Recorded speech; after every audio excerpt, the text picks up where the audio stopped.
Hey guys, wanted to go ahead and do a different video here. But what I wanted to do was to talk about best bang for your buck audio gear and to go from there. Now, before I go on further, when I say best bang for your buck, I'm not talking about the cheapest gear. So I'm not talking about like something like this, like the Neewer, which is really, really cheap, but is not good. What I'm actually talking about are microphones that they're not cheap, but they're not super expensive. They just hit them hard for the money. So let me explain. Nick Shabazz kind of has this graph. So this is a smiley face. This determines how awesome something is. And this is a dollar sign. This determines how much money it costs. Most people think that with microphones, the more you spend money, it just keeps getting awesomer and awesomer and awesomer and awesomer. However, that's not the case. The way it really is in real life is it's actually more like this, where basically there's a big jump in the beginning in quality. And then after a while, it just kind of like gradually goes up. And then after a while, there's not really much of a difference. I like to try to find things right there, the dot of diminishing returns. So let's go ahead and I'll talk about different microphones from budget, intermediate, all the way up in different categories. So let's go ahead and start with headphones. So in my opinion, the best bang for your buck headphones are the Sennheiser HD6XX. You can find these on drop for about $199.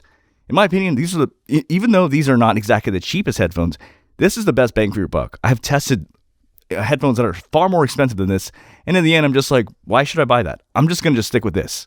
And these are just really, really solid for everything you need to do. These are actually the HD650s, which cost generally a lot more, but they've been rebranded as the HD6XX. This is the best bang for your buck headphones. Dynamic microphones, let's start with under $100. I would give that to the XM8500. This is $20, and this $20 microphone has no business sound like being $20, and it sounds just as good as a lot of $100 dynamic XLR microphones. When I say dynamic, these are dynamic microphones, right? $100 and up, best bang for your buck is the SE Electronics SEV7.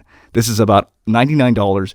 I would say barring the SM7B and the RE20, this is basically the best bang for your buck. For $99, this is excellent audio quality for a dynamic microphone. Okay, let's move categories now to condenser microphones. For the best budget condenser microphones, I'm going to give it to two microphones. I'm going to give it to the Blue Ember, which you can find for $69, and the P-Roar 414, which you can find for $69 as well. Both of these microphones performed really, really well for the money, and I would say they're really great. For intermediate, I'm going to say this hesitantly because you can't find this microphone. It's actually discontinued. I'm going to give it to the Neat King B version 1, not version 2, version 1. This microphone sounds freaking amazing. Like throughout the years, I have just been so floored at how amazing this microphone sounds. I bought this for $99 and it outperforms many of the microphones I have. Even popular microphones like the Rode NT1, this is better than the NT1.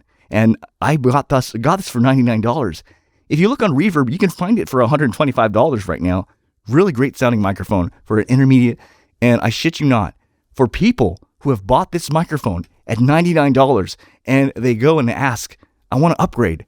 You know what happens? They start shitting bricks because they got to start buying a $500, $600, $800 microphone for it to sound better. Best bang for your buck for that. For intermediate, I would say more upper tier and where you're paying a lot more money, I would give it to the Shure KSM 32. This microphone, brand new, is $500, but you can find it $300 used on reverb.com. I have seen this microphone outperform or be at the same level as like $1,000 microphones. I've seen this microphone on, I'm not going to mention any names. I've seen it outperform a U47, a U87. I've seen this microphone outperform like microphones like the Soyuz, like very, very, very, very expensive microphones get beaten by this $300 used microphone. The Shure KSM 32, this is, in my opinion, best bang for your buck. Like I'm saying, I'm not going over cheap shit, okay? This is not cheap. I'm going over things that hit hard for the money, is what I'm trying to say. Okay, next category, USB microphones. Best bang for your buck USB microphone is the Rode VideoMic Go 2. It doesn't get better than this in terms of audio quality. And in my opinion, I'm not talking about toners. I'm not talking about cheap shit. I'm talking about what's good, but not like ridiculous.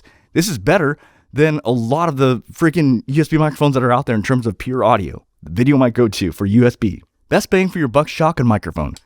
Honestly, I'd give it to the Audio-Technica AT875R. I know people like to mention the Synco Mic D2. This is better, and this is cheaper than the Synco Mic D2. It's a better microphone, and honestly, this is a very good bang for your buck shotgun microphone. For intermediate, I would give it to the Rode NTG5. This microphone, honestly, if you don't like the sound of the MKH416, you're going to love how you sound on the Rode NTG5. And this is $500 new, but you can look around, and I'm sure whatever the price is used, it's definitely worth it. This is a really great shotgun microphone. For the best, I would say bang for your buck speakers, I would give it to the JBL 305s.